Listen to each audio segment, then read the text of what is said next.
حامدا ومصليا أما بعد أعوذ بالله من الشيطان الرجيم بسم الله الرحمن الرحيم فسيكفيكهم الله وهو السميع العليم صدق الله العظيم.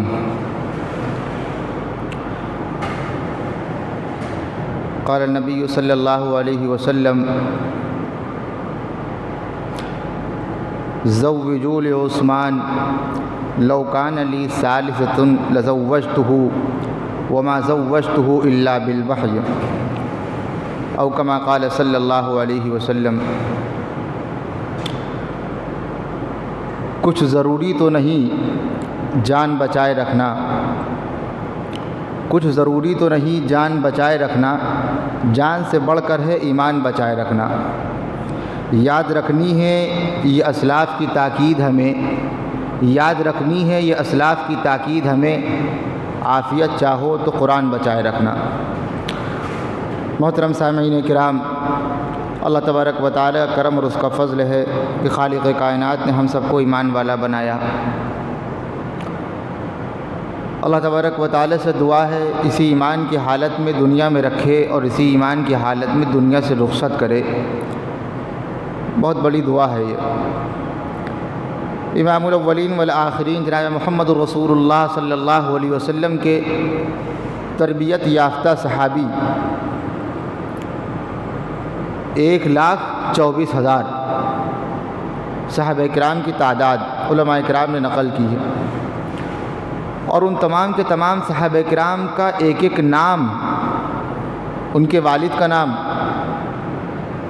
اور وہ کیسے تھے، ان کے اخلاق، ان کی عادات، علماء امت نے اپنی اپنی کتابوں میں جمع کیا ہے. ایک کتاب ہے اسد الغابہ، یعنی جنگل کے شیر. اس کا معنی یہ ہے، اس کتاب میں تمام صحابہ کرام رضوان اللہ تعالی علیہم اجمعین کے حالات علماء امت نے جمع کیے. ایک ہے الاصابہ فی تمییز الصحابہ، اس میں بھی صحابہ کرام کے حالات جمع کیے ہیں. معاملہ یہ ہے کہ صحابہ کرام یہ وہ شخصیات ہیں جن کو اللہ تبارک و تعالی نے خود چنا تھا. جس طریقے پر اللہ تبارک و تعالی نے انبیاء کرام کو چنا، اسی طریقے پر اللہ تبارک و تعالی نے امام الاولین والآخرین جناب محمد الرسول اللہ صلی اللہ علیہ وسلم کے ساتھ میں رہنے والے صحابہ کرام کو بھی چنا. یہ اللہ تبارک و تعالی نے خود قرآن مجید میں ذکر کیا ہے. وَلَقَدْ كَتَبْنَا فِي الزَّبُورِ مِن بَعْدِ الذِّكْرِ أَنَّ الْأَرْضَ يَرِثُهَا عِبَادِيَ الصَّالِحُونَ. اللہ تبارک و تعالی فرما رہے ہیں ہم لکھ چکے ہیں زبور میں. یہ وہ کتاب ہے جو حضرت داؤد علیہ السلام پر اللہ تبارک و تعالی نے اتاری تھی کہ ہم اس کتاب میں لکھ چکے ہیں اس دنیا میں کتنے لوگ ایسے ہوں گے جن کو دنیا کی بادشاہت ہم دیں گے. اور اسی کتابوں میں تورات میں اور زبور میں فاروق اعظم کا ذکر، صدیق اکبر کا ذکر. یہ وہ صحابی ہیں جن کو اللہ تبارک و تعالیٰ کی معیت حاصل ہوئی ہے. یہ امام الاولین والآخرین کے ساتھ میں رہے ہیں، اور رہنے کے بعد ان کے اندر جو دین نکھر کے آیا اور جو اخلاق نکھر کر کے آئے وہ ہمارے لیے مشعل راہ ہیں. ذرہ ذرہ عظمت و اخلاص کا حامل ہوا، ذرہ ذرہ عظمت و اخلاص کا حامل ہوا، جو بھی اٹھا یہاں سے وہ مہ کامل ہوا. ایک ایک صحابی مکمل چاند، جتنی روشنی ہوتی ہے اتنی ہر ایک صحابی میں روشنی. آدمی دین حاصل کرنا چاہے، سمجھنا چاہے، اپنی زندگی کو سنوارنا چاہے سنوار سکتا ہے. بات چل رہی تھی حضرت عثمان ذی النورین خلیفہ ثالث داماد رسول صلی اللہ علیہ وسلم کی. یہ بڑے نیک صحابی امام الاولین والآخرین ان کا بڑا ادب کرتے تھے اور بڑا احترام کرتے تھے. ایک حدیث میں ہے جب تمام کے تمام لوگ آئے، صدیق اکبر آئے، فاروق اعظم ملاقات کے لیے آئے اماں جان کے پاس، اور جب آخر میں عثمان غنی عثمان ذی النورین تشریف لائے، فرماتی ہیں اماں جان کی امام الاولین والآخرین نے اپنے کپڑوں کو صحیح کر لیا اور بیٹھ گئے.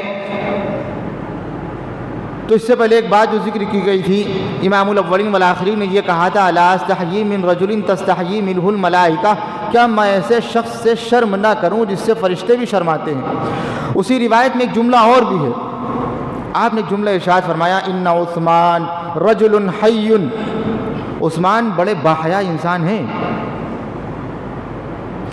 اور انی خشیت ان اذنت له علی تلک الحال الا یبلغ الی فی حاجتی، مجھے ڈر تھا، مجھے اندیشہ تھا اگر میں اسی حالت میں رہوں، جس طریقے پر آدمی گھر میں لیٹا رہتا ہے بے تکلف اور بیٹھا رہتا ہے بے تکلف، اسی طریقے پر رہوں اور فاروق اور عثمان غنی تشریف لائیں اور وہ شرما جائیں گے اور مارے شرم کے اپنی بات کہہ نہ سکیں گے اور چلے جائیں گے۔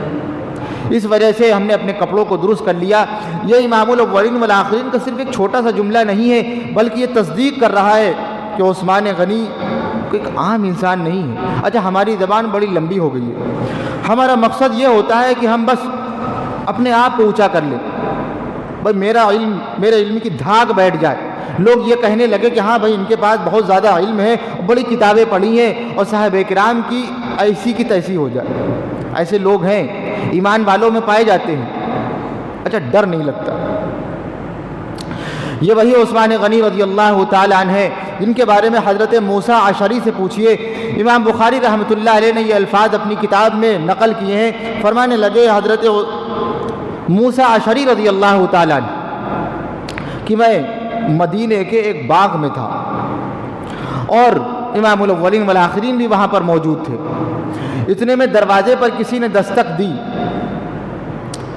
اور میں کھولنے جا رہا تھا تو امام الاولین والآخرین نے ایک جملہ کہا، افتح لہ وبشرہ بالجنہ، کیا جا کے دروازہ کھول دیجئے اور جو آئے اس کو جنت کی خوشخبری دے دیجئے گا۔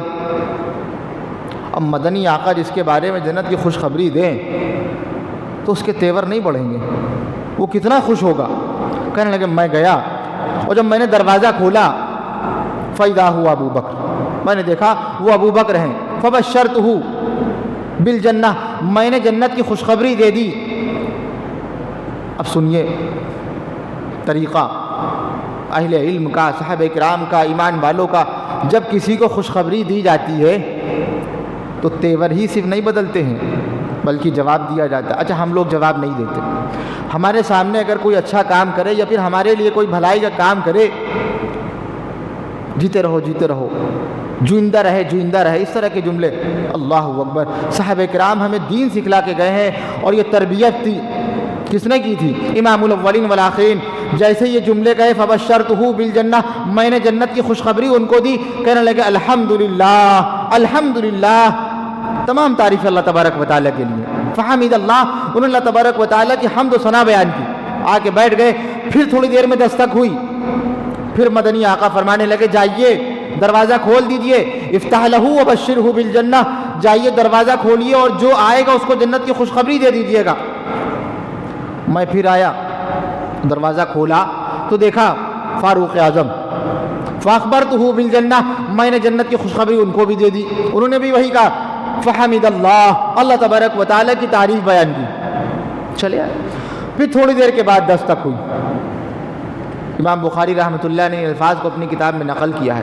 حضرت موسیٰ اشعری رضی اللہ تعالیٰ عنہ کی زبانی الفاظ ہیں، کہنے کہ میں پھر گیا، جب میں نے دروازہ کھولا مدنی آقا نے پھر کہا جائیے جنت کی خوشخبری دے دیجئے گا۔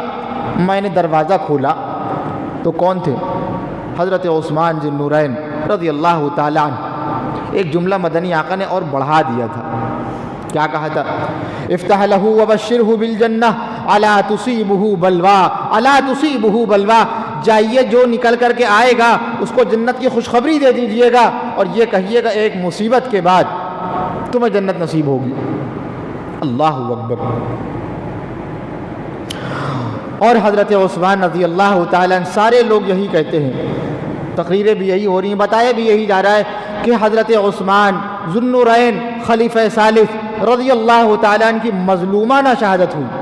پتہ ہے، منبر رسول، مسجد نبوی، اللہ اکبر۔ ہم لوگ جب وہاں پر جاتے ہیں بڑے ادب سے جاتے ہیں، نہیں بھائی، اس میں جگہ جگہ پر مدنی آقا کے قدم مبارک پڑے تھے، یہاں پر کبھی مدنی آقا بیٹھا کرتے تھے، یہاں پر صحابہ کرام بیٹھا کرتے تھے۔ ہم لوگ ادب سے جاتے ہیں کہ مسجد نبوی کا مقام ہے، اور اس مسجد نبوی میں حضرت عثمان ذی النورین رضی اللہ تعالیٰ عنہ تقریر کر رہے ہیں، جمعہ کا دن ہے، اور ہٹانے کے لیے جیسے ہمارے یہاں بھی کوئی آدمی کہہ دے اب اٹھو، چلو اٹھو، یہاں سے بات نہ کرو، تو پوچھیے ہم سے، ہم شرم سے پانی پانی ہو جائیں گے۔ لوگ ہوتے ہیں بھائی پسند نہیں ہمیں آپ کی بات، آپ جائیے۔ عثمان غنی رضی اللہ تعالیٰ عنہ کے ساتھ بھی یہی ہوا، لوگوں نے اتنا ہی نہیں کیا بلکہ کنکر مارے، پتھر برسائے، کہیں ہٹیے، آپ خلافت چھوڑ دیجئے۔ اور وہ جو عصا لے کر کے خطبہ دیا کرتے تھے، جس عصا کو، جس لاٹھی کو امام الاولین والآخرین نے پکڑ کر کے تقریر کی تھی، اور پھر اس کے بعد صدیق اکبر نے اس لاٹھی کو پکڑا تھا، فاروق اعظم نے لاٹھی کو پکڑا تھا، اسی لاٹھی کو پکڑ کر کے حضرت عثمان ذی النورین تقریر کر رہے تھے، خطبہ دے رہے تھے جمعے کے دن، ایک بدبخت اٹھا اور اس لاٹھی کو اپنے گھٹنوں سے توڑ دیا۔ یہ تھا ظلم۔ کہاں ہوا؟ مسجد نبوی میں، مدینہ المنورہ میں جو مسجد نبوی ہے، اور جہاں پر امام الاولین والآخرین اس سے متصلی آرام فرما رہے ہیں۔ اور ہمارا عقیدہ ہے آج بھی مدنی آقا اپنی قبر مبارک میں زندہ ہیں، حیات ہیں، اور وہاں پر مسجد نبوی اور قربت۔ یہ ظلم اور ستم کس پر کیا گیا؟ حضرت عثمان ذی النورین رضی اللہ تعالیٰ عنہ پر۔ تو امام الاولین والآخرین فرمانے لگے افتح لہ وبشرہ بالجنہ الا تصیبہ بلویٰ، جائیے انہیں خوشخبری دے دیجئے گا اور یہ بتا دیجئے گا ایک مصیبت کے ساتھ تمہیں جنت ملے گی۔ یہیں پر بس نہیں، ستاروں سے آگے جہاں اور بھی ہیں، ایک صحابی ہیں حضرت مرہ ابن کعب، حضرت کعب ابن مرہ رضی اللہ تعالیٰ عنہ، فرمانے لگے مدنی آقا کی مجلس میں موجود تھا، اور امام الاولین والآخرین نے فتنوں کا ذکر کیا کہ ایک زمانہ آئے گا، فتنے آئیں گے، ذکر الفتن فقربہا، اور بہت قریب بتائے کہ بہت قریب ہی آنے والے ہیں۔ مدنی آقا کی موجودگی میں مدنی آقا بتانے کہ فتنے آئیں گے، اور اتنے میں میں نے کیا دیکھا، فمر رجل مقنع فی ثوب، ایک شخص کپڑا اوڑھے ہوئے گزرا۔ اب مدنی آقا کا جملہ سنیے، آپ فرمانے لگے اس شخص کی طرف اشارہ کر کے ھذا یومئذ علی الہدی، ھذا یومئذ علی الہدی، یہ شخص ایسا ہے جو اس زمانے میں اس وقت ہدایت پر ہوگا۔ حضرت کعب ابن مرہ صحابی تھے، برداشت نہ ہوا، اٹھے اور گئے، ان کو دیکھا، اور پھر صرف دیکھا ہی نہیں، دیکھا کہ وہ حضرت عثمان ہے، پھر کیا کہنے لگے، فاقبلت علیہ بوجہی، فاقبلت علیہ بوجہی، میں نے ان کا چہرہ امام الاولین والآخرین کی طرف کر دیا، اور پھر میں نے کہا ھذا، کیا یہی شخص ہیں؟ آپ نے فرمایا نعم۔ پتہ کیا چلا؟ پتہ یہ چلا مدنی آقا نے پہلے ہی خوشخبری دے دی تھی، اور پہلے ہی پیشن گوئی کر دی تھی کہ یہ حضرت عثمان جو ہیں یہ عام شخص نہیں ہے، یہ جنتی بھی ہیں۔ لکل نبی رفیق ورفیقی فی الجنت عثمان، ہر نبی کا ایک دوست ہوگا جنت میں، اور میرا اگر کوئی دوست ہوگا جنت میں وہ حضرت عثمان ہوں گے، اور یہ بھی بتایا جنتی ہوں گے، اور یہ بھی بتایا کہ ایک مصیبت کے بعد انہیں جنت ملے گی۔ اتنی باتیں، معاملہ کیا تھا؟ صرف اتنا سا، آپ خلافت چھوڑ دیجئے۔ کیا تھا؟ آپ خلافت چھوڑ دیجئے۔ ابھی یہاں پر ہم بیٹھے، کوئی آئے، کیا کہنے لگے، آپ ہٹیے، دوسرا آدمی آیا ہے، میرا مولوی ہے، بات کرے گا۔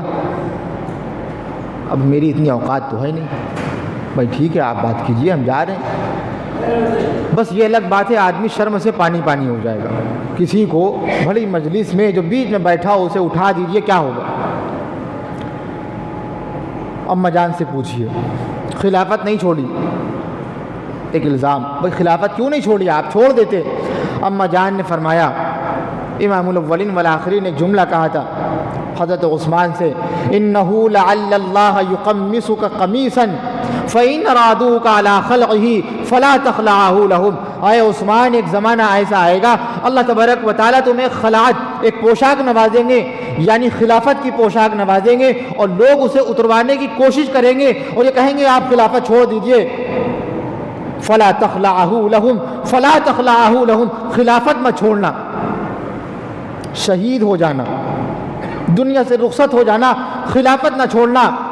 اور مدینے میں جس کی حکومت ہو اور بلوائیوں نے حملہ کر دیا ہو، وہاں پر سارے لوگ حج کر کو گئے ہوئے ہیں۔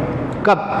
جس مہینے میں شہادت ہوئی کون سا مہینہ تھا؟ 18 ذی الحج، اور اسی ذی الحج کے مہینے میں لوگ حج کرنے جاتے ہیں، اور مدینہ اکثر خالی ہو گیا تھا، لوگ حج کرنے گئے تھے، بلوائیوں نے حملہ کر دیا اور لوگوں نے کہا کہ آپ کی حکومت ہے، آپ چاہیں ابھی ان کا جو قیمہ بن جائے گا، کیوں ایسا کیوں نہیں چاہ رہے ہیں؟ کہا میں نہیں چاہتا مدینۃ الرسول میں، جس میں مدنی آقا جناب محمد رسول اللہ صلی اللہ علیہ وسلم ہجرت کر کے جس شہر میں آئے تھے، یہ بڑا مبارک شہر، میں نہیں چاہتا اس شہر میں خون خرابہ ہو۔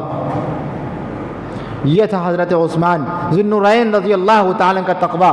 اور ایک جملہ اور کہیں گے، شہید ہو جائیں گے لیکن خلافت نہیں چھوڑیں گے، اور مدینے میں خون بہے ایمان والوں کا، یہ بھی مجھے منظور نہیں۔ کیوں؟ مدنی آقا کا فتویٰ سن رکھا تھا۔ کیا ہے فتویٰ پتہ ہے؟ من استطاع ان يموت في المدینة فلیمت فیہا فإنی اشفع لمن يموت بها۔ اگر کوئی شخص طاقت یہ رکھتا ہو کہ مدینے میں مر جائے، اللہ اکبر، ہر ایک انسان کی تمنا یہ ہوتی ہے کہ بھئی مسجد میں ہمارا انتقال ہو، اور سجدے کی حالت میں اگر انتقال ہو جائے، اللہ اکبر اللہ اکبر، کیا کہنے اس انسان کی، اس سے بڑا خوش نصیب کون ہے؟ مدنی آقا کا فتویٰ حضرت عثمان نے سن رکھا تھا۔ کیا کہنے لگے؟ من استطاع ان يموت في المدینة فلیمت بها۔ جو شخص یہ طاقت رکھتا ہو کہ مدینے میں مر جائے تو مر جائے۔ کیوں؟ فإنی اشفع لمن يموت بها، کیونکہ میں سب سے پہلے اس شخص کی سفارش کروں گا جو مدینے میں جس کا انتقال ہوگا۔ یہ تھا حضرت عثمان ذی النورین رضی اللہ تعالیٰ کا تقویٰ، اور یہ نظر ان کی اس حدیث پر تھی کہ میں مر جانا پسند کرتا ہوں۔ کیوں؟ مدنی آقا کی سفارش نصیب ہو جائے گی۔ یہ تھا مقام، مرتبہ حضرت عثمان ذی النورین رضی اللہ تعالیٰ عنہ کا۔ ہمارے ہاں لوگوں کے نام بھی یہی ہوتے ہیں، بس تمنا یہ ہے، خواہش یہ ہے، آرزو یہ ہے، کاش ان کے اندر بھی وہی تقویٰ، وہی اخلاص پیدا ہو جائے۔ جب شہید کیا گیا حضرت عثمان ذی النورین رضی اللہ تعالیٰ نے ایک تقریر کی، بڑی عجیب تقریریں ہم نے بڑی سنی، بڑے بڑے عالموں کی تقریر سنی۔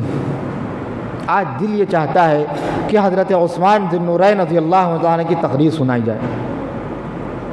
ایک صحابی فرماتے ہیں، حضرت عثمان ذی النورین رضی اللہ تعالیٰ جب ان کو ان کے گھر میں محصور کر دیا گیا تھا، قید کر دیا گیا تھا، گھر سے نہیں نکل سکتے، اور نمازیں بھی وہیں پڑھنی ہے آپ کو، سارا کھانا پانی آپ کا وہیں ہے، اور کھانا پانی کب تک چلتا ہے؟ اس گھر میں جب قید کر دیا گیا، حضرت عثمان رضی اللہ تعالیٰ عنہ کو تو ایک تقریر کی۔ کیا تھی تقریر؟ سنیے۔ انشدکم اللہ والاسلام هل تعلمون ان رسول اللہ صلی اللہ علیہ وسلم قدم المدینہ لیس بها ماء یستعذب غیر بئر رومہ فیجعل دلوہ مع دلاء المسلمین۔ میں تم کو اللہ اور اسلام کا واسطہ دے کر کے کہتا ہوں، یہ بتاؤ، جب مدینۃ المنورہ میں امام الاولین والآخرین تشریف لائے، یہاں پر کوئی میٹھا پانی نہیں تھا سوائے ایک کنویں کے، جس کو بئر رومہ کہتے ہیں۔ مدنی آقا نے یہ فرمایا تھا، من یشتری بئر رومہ فیجعل دلوہ مع دلاء المسلمین بخیر لہ منہا فی الجنہ۔ کون ہے وہ شخص جو اس کنویں کو خریدے اور خریدنے کے بعد ایمان والوں کے لیے وقف کر دے؟ میں اس کے لیے جنت کی بشارت دیتا ہوں، وہ اس کنویں کو خرید کر کے جنت خرید سکتا ہے۔ کون تھا وہ شخص؟ کہنے لگے، فاشتریتها من صلب مالی وانتم اليوم تمنعوننی ان اشرب منها حتی اشرب من ماء البحر۔ کون تھا وہ شخص جس نے اس کنویں کو خریدا؟ میں تھا وہ شخص، میں نے اس کنویں کو اپنے ذاتی مال سے خریدا، اور آج یہ دور آ گیا ہے تم مجھ کو اس کنویں سے ایک گلاس پانی نہیں پینے دیتے، اور میں اس حال میں ہوں کہ میں کھارا پانی پی رہا ہوں۔ پوچھا کن سے؟ بلوائیوں سے، اللہ اور اسلام کا واسطہ دے کر کے تھے بڑے سچے، کہنے کہ اللہم نعم اللہم نعم، ہم جانتے ہیں یہ آپ ہی شخص تھے، آپ کے علاوہ کسی نے یہ کام نہیں کیا تھا۔ پھر کہنے لگے، انشدکم اللہ والاسلام هل تعلمون ان المسجد ضاق باہلی۔ میں تمہیں اللہ اور اسلام کا واسطہ دے کر کے سوال کرتا ہوں، یہ بتاؤ، جب مسجد نبوی تنگ ہو گئی تھی، چھوٹی پڑ گئی تھی، تو اس نے اس مسجد کو کس نے بڑھایا تھا؟ اور مدنی آقا نے فرمایا تھا من یشتری بقعۃ آل فلان فاشتریتها من صلب مالی وانتم اليوم تمنعوننی ان اصلی فیہا رکعتین۔ مدنی آقا نے اس وقت یہ کہا تھا کون ہے وہ شخص جو فلاں شخص کی زمین خرید کر کے مسجد نبوی میں ملا دے، میں اس کے لیے جنت کی بشارت دیتا ہوں۔ کون تھا وہ شخص؟ کہ میں نے خریدی تھی اپنے ذاتی مال سے، اور آج یہ دور آ گیا ہے اس مسجد نبوی میں تم مجھ کو 2 رکعت نماز پڑھنے نہیں دیتے۔ کیا کہا بلوائیوں نے؟ اللہم نعم اللہم نعم، ہم جانتے ہیں یہ آپ ہی تھے۔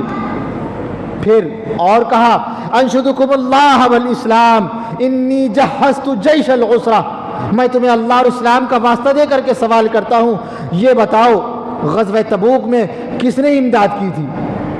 اس سے پہلے بتایا گیا تھا، کہیں گے میں جانتا ہوں اللہم نعم آپ تھے۔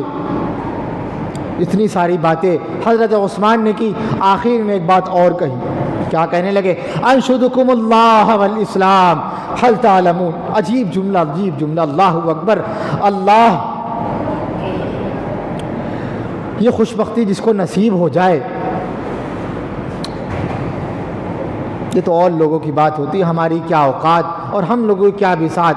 کیا کہنے لگے؟ انشدکم اللہ والاسلام حل تعلمون ان رسول اللہ صلی اللہ علیہ وسلم کان علی سبیر مکہ ومعہ ابا بکر وعمر وانا۔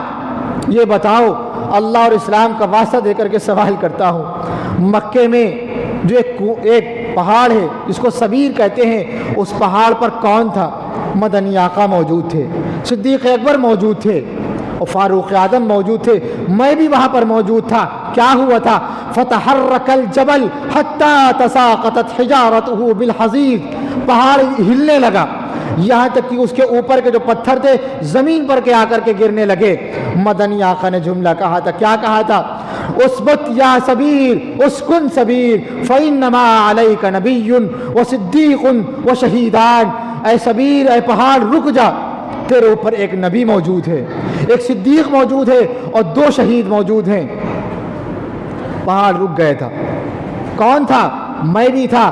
کہنے لگا اللہم نعم، میں جانتا ہوں وہاں پر آپ بھی موجود تھے، صدیق اکبر بھی موجود، فاروق اعظم بھی موجود، عثمان غنی موجود۔ اب بعد میں عثمان غنی نے ایک جملہ کہا، اللہ اکبر اللہ اکبر، شہدوا ورب الکعبہ انی شہید ثلاثہ، شہدوا ورب الکعبہ انی شہید ثلاثہ، گواہ رہنا، گواہ رہنا، رب کعبہ کی قسم، تیسرا شہید میں ہوں۔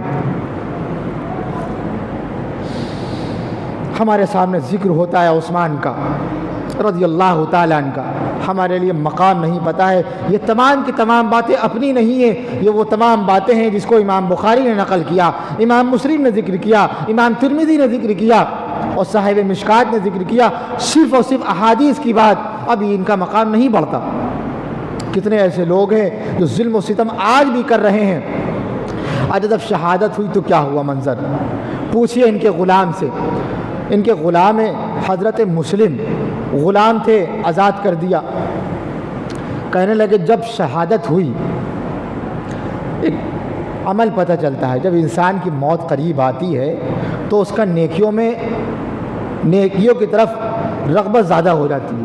اچھا ہم لوگ کیا ہوتا ہے، بڑا افسوس ہوتا ہے ہمارے یہاں جب کوئی آدمی بیمار ہوتا ہے، بڑا افسوس، سچائی بات یہی ہے، بالکل سچ، ہمارے یہاں جب کوئی بیمار ہوتا ہے دوست آتے ہیں اور وہی اس کو ہنسانے کے لیے گالی دیتے ہیں، ماں کی بہن کی گالیاں دے رہے کہ یہ ہنسے، کیونکہ ایک دور یہ تھا یہ بھی ہمارے ساتھ گالیاں دیا کرتا تھا اور وہ شخص خوش ہو جاتا ہے۔ اللہ اکبر، میاں کرونا کا دور چل رہا ہے، ہر ایک انسان بیمار ہے، موت کب آ جائے پتہ نہیں، اس کو ہنسانے کے لیے صرف ایمان والے گالی دے رہے ہیں تاکہ ہنسے، ہوتا ہی نہیں ہوتا، دعا نہیں دیتے ہیں۔ مدنی آقا نے دعا دی تھی، کیا کہنے لگے؟ دعا دے رہے اللہ تبارک و تعالیٰ شفا عطا فرمائے۔ حضرت عثمان جب شہید ہوئے، ان کے غلام کہنے لگے، جب یہ شہادت ان کی ہوئی، اعتقا 20 عبدا، 20 غلام کو آزاد کیا، ودعا بسرابیل فشدها علیہ ولم یلبسها فی جاہلیت ولا اسلام، اور پھر اس کے بعد شلوار منگائی، پائجامہ منگایا اور اس کو سختی سے باندھ دیا اپنے پاس، کہ ایسا نہ ہو شہادت کے وقت سطر کھل جائے.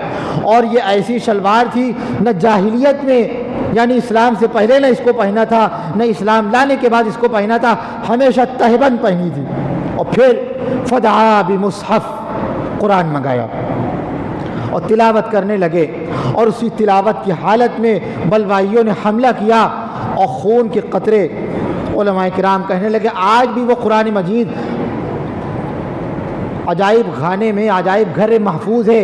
اچھا جب خون کا قطرہ گرا تو کہاں گرا پتہ ہے؟ اللہ اکبر اللہ اکبر. یہ رتبہ بلند ملا جس کو مل گیا, یہ رتبہ بلند ملا جس کو مل گیا, ہر مدعی کے واسطے دار و رسن کہا. خون کا قطرہ جہاں پر گرا, قرآن مجید کی تلاوت کر رہے تھے, پہلا پارہ تھا, تلاوت کر رہے تھے, خون کا قطرہ کہاں گرا؟ فَسَيَكْفِيكَهُمُ اللَّهُ وَهُوَ السَّمِيعُ الْعَلِيمُ, فَسَيَكْفِيكَهُمُ اللَّهُ وَهُوَ السَّمِيعُ الْعَلِيمُ. یہاں پر خون کا قطرہ گرا اور شہید ہو گئے. کیا مطلب اس کا قرآن کی آیت کا؟ اللہ آپ کی طرف سے ان بلوائیوں سے انتقام لے گا. اس کا مطلب ہے یہ, اللہ آپ کی طرف سے ان لوگوں سے انتقام لے گا. وَهُوَ السَّمِيعُ, وہ سننے والا ہے اور جاننے والا ہے. اور یہ بات ثابت ہو گئی. حضرت عثمان مظلوم شہید کیے گئے تھے. یہ تمام کی تمام باتیں احادیث میں ذکر کی گئی ہیں. اور آخری جملہ, مدنی آقا نے اپنی 2 بیٹیاں ان کو دی. حضرت رقیہ, ان کا انتقال ہو گیا 2 ہجری میں. پھر دوسری بیٹی دے دی حضرت ام کلثوم, ان کا انتقال ہو گیا 9 ہجری میں. بعد میں حضرت امام الاولین والآخرین نے ایک جملہ کہا, پتہ ہے بڑا عجیب جملہ. ایسے داماد اب ملنے والے نہیں اور ایسے سسر ملنے والے نہیں. کیا کہنے لگے؟ لو کان لی ثلاثۃ لزوجتہ وما زوجتہ الا بالوحی. اگر میری تیسری بیٹی ہوتی میں ان کا بھی نکاح حضرت عثمان سے کر دیتا. اے لوگوں, اپنی بیٹیاں حضرت عثمان کے ساتھ نکاح کر دو. اور میں نے جتنے نکاح کیے ہیں یہ صرف اللہ تبارک و تعالیٰ کے حکم سے کیے ہیں. اور پوچھے لوگوں سے امام الاولین والآخرین کی کتنی صاحبزادیاں تھیں؟ کیا کہنے لگے؟ 1 تھی. کہیں گے جی نہیں آپ جھوٹے ہیں. کتنی تھی؟